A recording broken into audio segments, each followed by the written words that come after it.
Cathédrale de Ségovie. La Sainte Église cathédrale de Notre-Dame de l'Assomption et de San Fruto de Segovia, connue sous le nom de Dame des cathédrales pour ses dimensions et son élégance, est une cathédrale construite entre le XVIe et le XVIIIe siècle, de style gothique avec quelques caractéristiques de la Renaissance. La cathédrale de Ségovie est l'une des dernières cathédrales gothiques d'Espagne et d'Europe, érigée au milieu du XVIe siècle, 1525 à 1577, à l'époque où l'architecture de la Renaissance était répandue dans la plupart des pays d'Europe. La cathédrale de Ségovie est un monument ecclésiastique dont la fonction principale est le culte et est également ouverte aux touristes. Le chapitre de la cathédrale est l'administrateur du temple. En mars 2023, le palais épiscopal de Ségovie a rouvert ses portes et, actuellement, vous pouvez visiter la cathédrale et le palais épiscopal avec une seule entrée. Histoire. Vue de nuit. L'ancienne cathédrale de Santa Maria de Segovia a été détruite en 15211 pendant la guerre des communautés, en raison de sa proximité avec l'Alcazar. Charles Ier a ordonné la construction d'une nouvelle cathédrale. Celui-ci serait érigé à l'un des points les plus élevés de la ville, sur l'ancien couvent de Santa Clara et une partie du quartier juif. La zone de l'Aljama juive était en partie habitée par des convertis et était beaucoup plus grande que celle nécessaire à la construction de la cathédrale, et pour cette raison, vous pouvez encore voir autour du temple chrétien, sur ses flancs et sud, quelques rues étroites où il y a encore de nombreuses maisons médiévales et, à des degrés divers de conservation, au moins 2 synagogues. L'architecte choisi était Juan Gil de Hontanon. Le contrat a été signé le 7 mai 1524 et la première pierre a été posée le 8 juin 1525.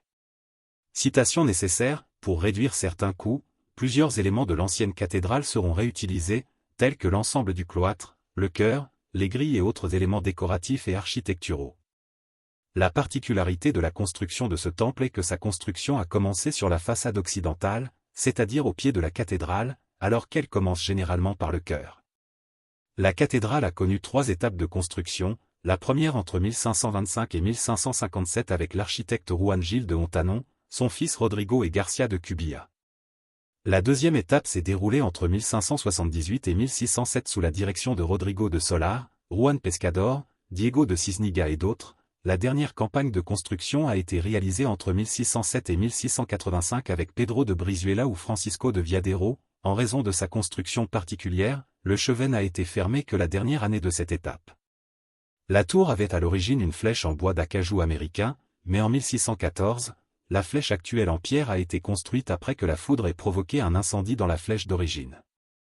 En 1686, la construction de la chapelle d'Ayala a commencé. La cathédrale a été consacrée le 16 juillet 1789 par l'évêque don José Martínez Escalzo. En juin 2017, la salle des tapisseries et des vêtements liturgiques a été ouverte. Un an plus tard, le 28 décembre 2018, la salle des peintures a été inaugurée. Le 1er février 2024, les travaux de restauration ont commencé sur le retable de la chapelle de Saint-Jacques-de-Compostelle et la crypte, dont l'entrée se trouve dans la chapelle susmentionnée. Les travaux de restauration ont été achevés à la fin de l'année 2024. Intérieur de la cathédrale. À l'intérieur, vous pourrez apprécier son style gothique tardif. Il a une structure en 3 hautes nefs, qui sont appelées la nef de l'Évangile et la nef de l'Épître, et déambulatoire, mettant en valeur ses belles fenêtres au remplage ajouré compliqué et fin ainsi que la qualité extraordinaire des nombreux vitraux. L'intérieur fait preuve d'une remarquable unité de style, gothique tardif, à l'exception du dôme de 1630 et présente un aspect imposant et sobre. Ses voûtes gothiques s'élèvent à 30 mètres de haut et mesurent 50 mètres de large et 109 mètres de long. Le transept est recouvert d'un dôme achevé par Pedro de Brizuela au XVIIe siècle. La puissante tour atteint près de 90 mètres. Nef centrale. Retable principal. Chapelle principale. La construction de l'autel actuel a été ordonnée par Charles III, 1759 à 1788, sur un projet de Francisco Sabatini, 1722 à 1795. Il a été commencé en 1768 et achevé en 1775 dans les ateliers du Palais Royal de Madrid. Le retable principal de la cathédrale de Ségovie, qui occupe l'autel principal, est un ensemble de marbre de différentes couleurs et de bronze qui recrée une structure néoclassique. Sur un socle recouvert de marbre noir strié de blanc, se trouve un piédestal, sur lequel se dresse un retable formé de 2 corps de hauteur différentes. La plus basse est plus grande avec 2 grandes colonnes de chaque côté de la niche centrale. Dans les intercolonnes, 2 grandes images vierges de Saint Fruto et de Saint Géroté, œuvre d'Adeba Pacheco. Dans la niche centrale se trouve une image assise de la Vierge de la Paix, XIIIe siècle, qui a été donnée par le roi Henri IV à la cathédrale, bien que l'on pense que son propriétaire pourrait bien avoir été le roi Ferdinand III le Saint. Actuellement, cette image est recouverte d'argent, une œuvre réalisée par Antonio Vendetti en 1775, ainsi que le siège sur lequel l'image repose. Dans la partie supérieure du retable, sur la corniche, deux images assises en blanc, de Saint Valentin et de Saint Engracia avec les palmes du martyr, et au centre du fronton l'anagramme de la Vierge. En haut, il y a un croisement entre les angles. Les grilles qui ferment le maître-autel sont une œuvre baroque d'Antonio de Elorza, 1736, et ont été dorées par Miguel et José Borbua de Segovia. Il est décoré de lys, d'armoiries et de médaillons sur les écussons. Chorale. Chorale. Situé devant le maître-autel, il est fermé par une grille d'Antonio Elorza de 1729. Les stalles ont été apportées de l'ancienne cathédrale, et placées en 1558 par Juan Gil et Geronimo de Ambert, et terminées en 1790 par Fermin Huissy. Il est de style gothique flamboyant, de la fin du XVe siècle et a été commandé par l'évêque Don Juan Aria d'Avila. Les arcs qui forment le dossier des chaises sont des arcs en accolade qui à leur tour renferment des arcs abaissés qui reposent sur de très longues colonnes. Dans la partie supérieure, les stalles sont ornées de remplages ajourés. Il y a des sièges réservés au roi, plus près de la grille, pour pouvoir suivre les offices divins. Les deux sièges sont surmontés de deux petits dômes gothiques. Sur la chaire épiscopale, les armoiries de Juan Aria d'Avila. L'espace entre le chœur et la chapelle principale s'appelle Via Sacra, dans lequel se trouvent plusieurs sépultures d'évêques et une chaire en marbre avec des reliefs des évangélistes et de l'Immaculée Conception. Rétrochorale. Rétrochoir. Le chœur actuel était situé dans le palais de Rio Frio, mais il a été déplacé à son emplacement actuel en 1782, il ne se composait que d'un corps central, il était donc nécessaire d'ajouter deux ailes supplémentaires pour occuper tout l'espace entre pilier et pilier. La mise en place du retable a été réalisée par Ventura Rodriguez et Juan de la Torre y López, ce dernier étant responsable de l'élaboration des côtés du chœur dans les nefs de l'Évangile et de l'Épître. Ces côtés ont des niches dans lesquelles se trouvent les sculptures des 4 évangélistes réalisées par Manuel Adova Pacheco. Le retable a été l'œuvre d'Hubert Dumandre en 1758, les principaux matériaux du retable sont le marbre d'Espagne. Le retable se compose d'un corps central et de ses deux ailes, ajoutées plus tard. Le corps central est occupé par une urne en argent, œuvre de Sébastien de Paredes en 1633, qui contient les reliques de Saint Fruto. Au-dessus de ce corps se trouvent des sculptures de Saint Pierre, de Saint Paul et de la Sainte Trinité. Sur le côté droit, il y a une effigie de Sainte Élisabeth et sur le côté droit de Saint Philippe. Ceci en mémoire des parents de Charles III, pour leur don du retable. Organe. Vue de l'orgue de l'Épître depuis le chœur. Les orgues originaux de l'ancienne cathédrale de Santa Maria de Segovia ont été construits en 1473 sous le règne d'Henri IV, la personne chargée de leur construction était Joan Cortexo. En raison de la destruction de l'ancienne cathédrale, les orgues ont été transférés au couvent de Santa Clara jusqu'en 1559, date à laquelle ils ont été déplacés dans le chœur de la nouvelle cathédrale. Les deux orgues actuels ont été construits en 1702 et 1769 sur ordre du Cabildo. Le premier orgue à être remplacé fut celui de la nef de l'Épître, la commande de celui-ci fut faite le 7 juillet 1700 et sa livraison fut effectuée en août 1702 sous les ordres de Pedro de Liborna et Chevaria. La construction de l'orgue du côté évangélique a commencé en 1769 grâce à la donation de l'évêque de Ségovie, Juan José Martínez y Descalzo. Le Cabildo a confié sa construction à Pedro Manuel de Echevarria, bien que ce soit son fils, José de Echevarria, qui ait pratiquement réalisé la construction. Chapelle du côté nord. Chapelle de San Antón. Il a été accordé à Antonio Idiaque et Manrique, évêque de Ségovie, destiné au panthéon familial. Il conserve un retable baroque exécuté par José Valiero Vivanco entre 1696 et 1697, et dédié à Saint Antoine, dont l'image préside au complexe, œuvre de Pedro Val, qui a également commencé le tombeau du prélat et qu'il a laissé inachevé à sa mort. L'image priante d'Idiaque, accompagnée d'un page, a finalement été réalisée par le ségovien José Galban, gendre de Juan Alonso de Vilabri-Hirón. L'effigie du saint titulaire a été mijotée par Pedro Gutiérrez et peinte par Macia de Ortega, et les peintures sont dues à Francisco Herranz. Chapelle de la Miséricorde. L'enterrement, Juan de Juni. La chapelle de la Piedad, également connue sous le nom de chapelle de la Sainte Sépulture, a été fondée par Juan Rodriguez de Norena, chanoine de la cathédrale elle-même, qui a commandé le retable de la chapelle à Juan de Juni, qui en 1571 a réalisé une pièce similaire à l'enterrement du Christ qu'il a réalisé au milieu du XVIe siècle à Valladolid. Devant l'autel principal, il y a une toile représentant le doute de l'apôtre saint Thomas, attribuée à Alonso Sánchez Coelho. La grille qui ferme l'espace appartenait à la chapelle principale de la cathédrale primitive de Santa Maria, et a été réalisée en 1515 par la grille Francisco de Salamanca. C'est une œuvre remarquable dans son ensemble, et remarquable par la finesse de ses détails 10, et constitue l'une des œuvres les plus caractéristiques de l'auteur, avec celle qu'il a réalisée pour le monastère de Polar, le tombeau de Tostado à Avila et les chaires de la cathédrale de Séville. Chapelle de Saint-André. Elle a été fondée par Andrés de Madrigal, trésorier et chanoine de la cathédrale, qui a institué 2 aumôneries et doté l'espace d'une grille et d'un retable. La grille a été commencée en 1618 par le fabricant de grilles madrilène Francisco Hernández, de la même manière que celle de la chapelle de Santiago, avec les armoiries du fondateur au sommet. La disposition du retable est l'œuvre de Pedro de Brizuela en 1621 et son exécution est due à Juan de Halselegui, Juan Humberto et Felipe de Aragon. Retable de la chapelle de Saint-Côme et Saint-Damien. Chapelle Saint-Côme et Saint-Damien. Le retable a été commandé à l'assembleur ségovien Domingo Fernández, le 5 février 1629 par le docteur Pero Suárez de la Concha et don Juan Antonio Berrocal Bézilla. Le retable a des traces classiques et est divisé en 3 rues et 2 corps reposant sur un banc.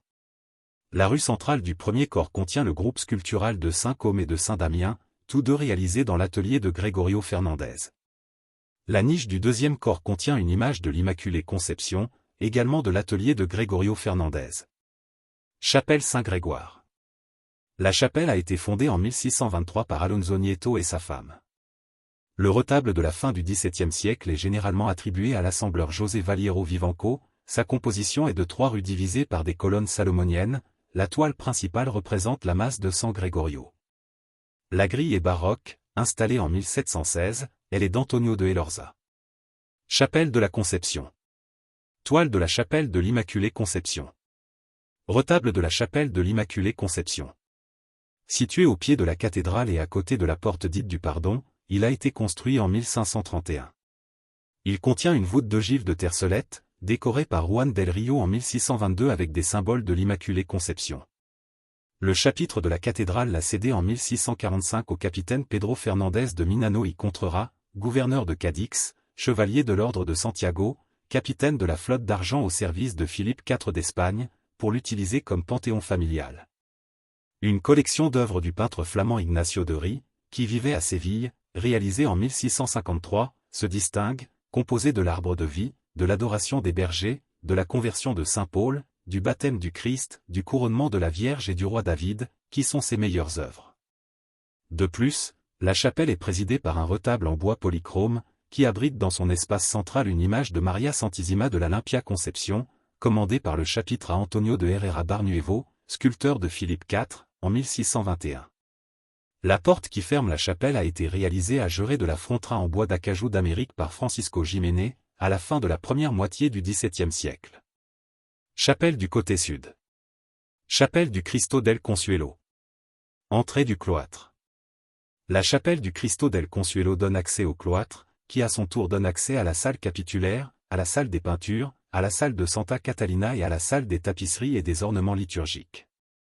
La chapelle contient un retable baroque du XVIIe siècle. Sur le banc, vous pouvez voir une sculpture du Christ en croix. Dans la rue centrale se trouve le Cristo del Consuelo, une sculpture du XVIIe siècle qui provient de l'ancien collège jésuite. La porte qui donne accès au cloître provient de l'ancienne cathédrale, celle-ci a été payée par Isabelle la catholique et réalisée par Juan Gua en 1483. Les sculptures situées dans le tympan sont des œuvres de Sébastien Almonacid, la figure centrale est la Pietà ou la Vierge dans sa 5e angoisse, qui est entourée d'anges portant des instruments de la Passion, la façade présente des vestiges de polychromie. La grille qui ferme la chapelle a été créée par Fray Francisco de Salamanca en 1508 et fermait autrefois le chœur de l'ancienne cathédrale. Devant le retable, il y a 2 monuments funéraires d'évêques en position couchée. Les tombes appartiennent à don Raimundo de Lozana et à don Diego de Covarrubia, et datent respectivement du début du XVIIe siècle et de la fin du XVIe siècle. Chapelle de Santiago. Retable de la chapelle de Santiago. C'est la première chapelle de la cathédrale à être donnée à un civil, accordée par le chapitre de Ségovie en 1577 à Francisco Gutiérrez de Cuéllar, chef comptable de Philippe II et commandeur de l'ordre de Santiago, étant la première à être donnée à un civil. Le retable qui préside la chapelle est de style baroque, est dédié à l'apôtre Santiago et est l'œuvre de Pedro de Bolduc en 1595, étant l'exemple le plus raffiné d'un retable bolducien, avec une structure classique et une décoration influencée par l'œuvre de Gaspar Becerra. La polychromie a été réalisée par le peintre ségovien Alonso de Herrera, et le portrait du fondeur contenu dans l'ensemble est attribué à Alonso Sánchez Coelho. À l'intérieur de la chapelle, il y a deux autres retables, l'un est dédié à la Vierge de Fuencisla et date du XVIIIe siècle, l'autre est l'œuvre du maître de Valseca au XVIe siècle et se compose d'un grenier avec une représentation de la crucifixion de Saint Paul et Pierre. Le corps central est occupé par une représentation de Saint Joachim et de Sainte Anne et le banc contient plusieurs toiles représentant Sainte Lucie, Sainte Agathe et Sainte Apollonie.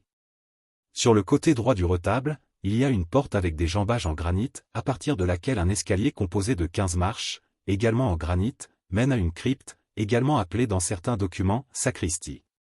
C'est la seule pièce excavée dans le sous-sol de la cathédrale, et elle aurait dû être achevée en 1604, et a été conçue par Rodrigo del Solar. Une fois en bas, il y a un palier ou vestibule à partir duquel vous accédez à deux pièces. Celle de droite, longue et étroite, est pavée de briques, et les murs et la voûte sont ornés d'anges, en grisaille, portant les instruments de la Passion. À gauche, et par 3 marches, il y a une pièce plus confortable, avec la fonction d'un panthéon familial. Il est éclairé par 2 lucarnes ouvertes sur le jardin du cloître, et dans le mur ouest il y a un renfoncement profond, tandis qu'à l'est une dalle de granit incrustée sert de retable, décorée de l'image de Notre-Dame d'Antigua, que l'humidité a presque complètement effacée, à l'exception de l'image de l'enfant, de bonne facture. La voûte et les nervures de la voûte sont décorées de peintures à la détrempe. La chapelle est fermée par une grille baroque datée de 1594, œuvre de Juan de Salamanque et décorée par Juan del Rio, qui a servi de modèle pour le reste de la cathédrale. Chapelle Sainte-Barbe. Le retable en pierre a été réalisé au début du XVIIe siècle par Pedro de Brizuela et en 1788, le retable a été stuqué à l'imitation du marbre. Le retable est composé d'un seul corps dans lequel se trouve l'image de Sainte Barbe, datée du XVIIIe siècle et en bois polychrome. Dans la chapelle, il y a aussi des fonds baptismaux du XVe siècle, de l'ancienne cathédrale, en albâtre. Son auteur est inconnu mais il est généralement lié à l'arrivée de Juan Gua à Ségovie. Chapelle du Christ couché. Sculpture du Christ couché dans sa chapelle. Le retable est du XVIIe siècle, dans le corps central il y a une toile de la descente du Christ, sur l'autel du retable il y a une urne contenant l'image du Christ couché, faite pour être contemplée de côté. L'image du Christ couché est une sculpture baroque du XVIIe siècle, réalisée par Gregorio Fernandez et offerte par l'évêque Melchor de Moscoso y Sandoval. La sculpture se caractérise par son caractère dramatique et naturel, avec un corps élancé et très détaillé. Les processions de sculpture dans les rues de Ségovie le vendredi saint par les paroissiens de San Andrés, Camino al Sepulcro. La grille est baroque et a été réalisée par Lorenzo Hernández de Medina et dorée par le maître Pedro de Pradena dans la seconde moitié du XVIIe siècle. Chapelle de San Blas. La chapelle contient un simple retable baroque de la fin du XVIIe siècle dont l'auteur est inconnu. Dans la rue centrale se trouve la sculpture qui représente Saint Blaise en évêque, avec la crosse dans sa main gauche. À gauche du retable se trouve une huile sur toile dédiée à Sainte Cécile, dont la paternité est attribuée à Francisco Lama. De la chapelle, vous pouvez accéder à la tour de la cathédrale, à la fois au corps des cloches et à la maison du sonneur de cloches. Chapelle du Tabernacle. Chapelle du Christ de l'Agonie. La chapelle du Sagrario est symétrique à la chapelle de San Antone, et est subdivisée en 2 espaces différents, d'une part, la chapelle dite du Christ de l'Agonie, et d'autre part la chapelle de l'Ayala. À l'entrée de la chapelle, il y a un Christ crucifié roman accompagné de la Vierge et de Saint Jean. Chapelle du Christ de l'Agonie. La chapelle du Christ de l'Agonie est la première pièce de la chapelle du Tabernacle, et donne accès à la sacristie de la cathédrale. L'espace, avec 2 voûtes d'ogive, contient un tiroir, et différentes toiles de plusieurs évêques de Ségovie sont distribuées sur ses murs. Parmi les pièces les plus remarquables de la chapelle, citons le retable en céramique réalisé par Daniel Zuloaga pour le Saint-Christ de l'Agonie, un crucifix attribué à Manuel Pereira, qui a été offert par Ramona López de Ayala y del Hierro, mère de l'historien Juan de Contreras y López de Ayala, marquis de Lozoya. L'œuvre a été réalisée en 1897 dans la faïence de la Segoviana et est l'une des œuvres les plus importantes fabriquées en céramique à son époque.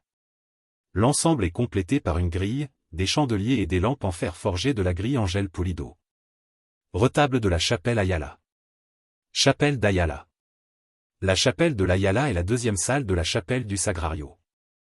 Son attraction principale est le retable baroque conçu par José Churigra, dont la construction a commencé en 1686.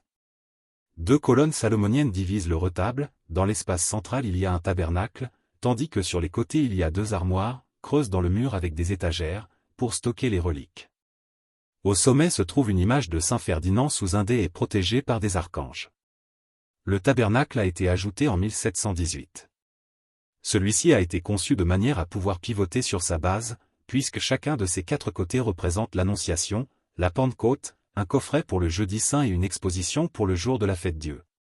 Sur les côtés de la chapelle, il y a quatre tombes attenantes appartenant à Juan Ayala Berganza, Diego Ayala Berganza, Gaspar Ayala Berganza et Antonio Ayala Berganza.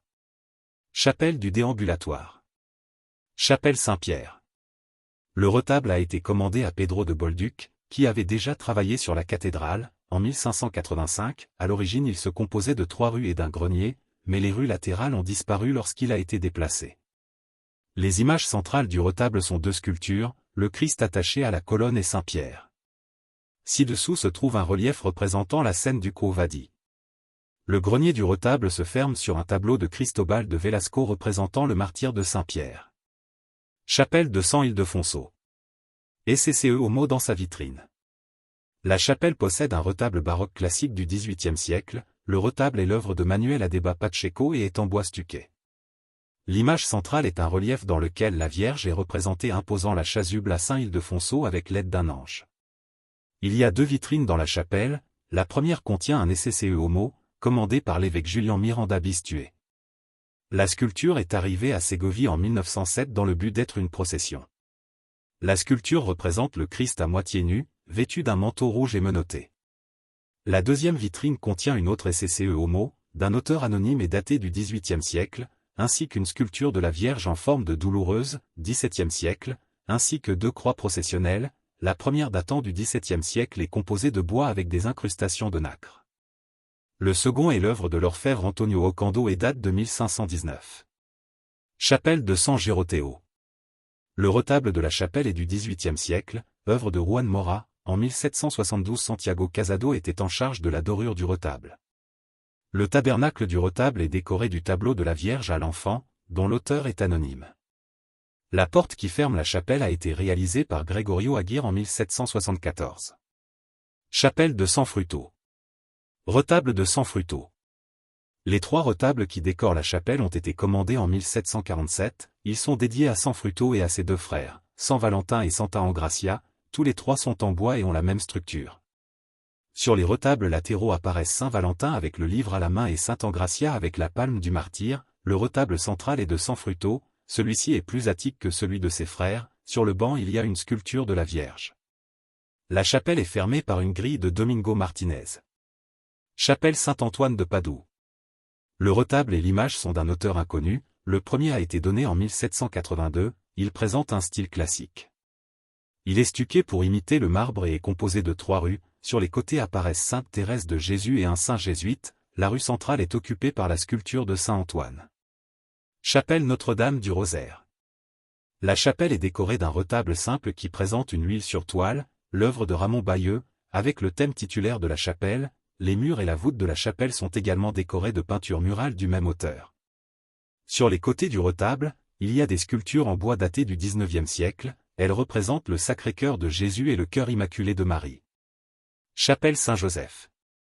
Le retable qui préside à la chapelle est du XVIIIe siècle, dans la niche centrale se trouve la sculpture de Saint-Joseph avec l'enfant à la main. Dans le grenier du retable, il y a 2 sculptures de Sainte Thérèse et de Saint Jean de la Croix. Vitrail. Vitrail dédié à la Vierge Marie, œuvre de Francisco Herranz au XVIIe siècle. Les vitraux de la cathédrale sont l'un des ensembles les plus importants du patrimoine verrier espagnol. L'ensemble est composé de 65 pièces qui sont réparties dans le temps en 3 phases différentes. La première phase correspond au XVIe siècle, forme l'une des plus importantes séries de vitraux maniéristes réalisés par l'atelier Pierre, Pierre de Hollanda et Pierre de Chivary, avec Nicolas de Vergara, Nicolas de Hollanda et Galté de Ronche, et ils sont l'un des groupes de la Renaissance les plus importants d'Europe. La deuxième phase a été réalisée au XVIIe siècle par Francisco Herranz, qui a réalisé une programmation théorique des vitraux dans un manuscrit intitulé Ordre des Historia qui doivent être placés dans les vitraux de l'église principale de Ségovie, conservés dans les archives de la cathédrale de Ségovie. Cet ensemble est composé de 33 pièces et constitue la plus grande phase. Enfin, une troisième phase a eu lieu en 1916, avec l'inclusion de 7 vitraux de la chapelle principale réalisée par la maison Momjan de Madrid. À partir de 2010, la restauration complète du complexe a commencé. La commande est tombée entre les mains du verrier de Ségovie, Carlos Muñoz de Pablo. Autre dépendance. Vue sur la cour du cloître. Le cloître et ses alentours. Il est de style gothique flamboyant. Il a été déplacé pierre par pierre de l'ancienne cathédrale de Santa Maria, détruite pendant la guerre des communautés, et constitue la seule partie de l'ancien temple qui a survécu jusqu'à nos jours. Le cloître contient plusieurs outils qui ont été utilisés dans la construction de la cathédrale et donne accès à la salle capitulaire, à la salle de Sainte-Catherine, à la salle des tapisseries et des ornements liturgiques et à la salle de peinture. Salle capitulaire. Salle capitulaire. La salle capitulaire, l'ancienne salle de réunion du Cabildo, a été construite sous les ordres de Garcia Cubilla au milieu du XVIe siècle. La salle est décorée d'une série de tapisseries, Zénobie, reine de Palmyre, qui est la plus pertinente et la mieux conservée des 3 autres collections que le temple conserve. Il est composé de 11 étoffes tissées à Bruxelles par Gérard Piment et raconte la vie de la reine Zénobie et de l'empereur Aurélien. Une partie importante de la salle capitulaire sont les plafonds à caissons de la fin du XVIe siècle, stuqués en blanc et stratifiés en or au XVIIe siècle, œuvre de Francisco Lopez, qui sont conservés en parfait état grâce aux conditions environnementales de la pièce. Au fond de la salle se trouve le siège de l'évêque et au-dessus, l'image d'un Christ du XVIIe siècle, précédemment situé dans la chapelle de la Conception. À l'entrée, il y a un retable de style baroque classique qui contient une sculpture de la Vierge de la Conception, réalisée par le sculpteur José Esteve. Salle des tapisseries et des vêtements liturgiques. La salle des tapisseries et des ornements liturgiques a été inaugurée en 2017 après une série de rénovations pour la rendre visitable, l'espace abritant auparavant la librairie de la cathédrale jusqu'en 1975, date à laquelle les livres et documents ont été déplacés à leur emplacement actuel. Dans la salle, vous pouvez voir une série de tapisseries appelées « Les Planètes », réalisées à Bruxelles au XVIe siècle. Dans 2 grandes vitrines sont exposés des vêtements liturgiques ayant appartenu aux évêques de Ségovie, Aria d'Avila et Fadrique de Portugal. Salle de peinture. Triptyque de la descente, Ambrosius Benson. La salle des peintures contient 42 œuvres castillanes et flamandes, d'une grande valeur religieuse et artistique, cette dernière en raison de la variété des méthodes de peinture de certaines œuvres telles que l'huile sur cuivre ou l'huile sous verre. Les œuvres les plus remarquables sont La Vierge à l'Enfant, de Louise de Moral, Le Doute de saint Thomas, d'Alonso Sanchez Coelho, La Fontaine de Grâce, une copie originale de l'atelier de Jean Van Eyck et la Messe de Saint Grégoire, de Pedro Berruguet. L'œuvre centrale de l'exposition est le triptyque de la descente, d'Ambrosius Benson, qui se trouvait autrefois dans l'église de San Miguel à Ségovie. Chambre Sainte-Catherine. Chapelle de Santa Catalina. La salle de Santa Catalina, anciennement une chapelle, est dédiée à l'exposition de vêtements liturgiques, de reliques, de tapisseries et au tombeau de l'infant Don Pedro, fils d'Henri II.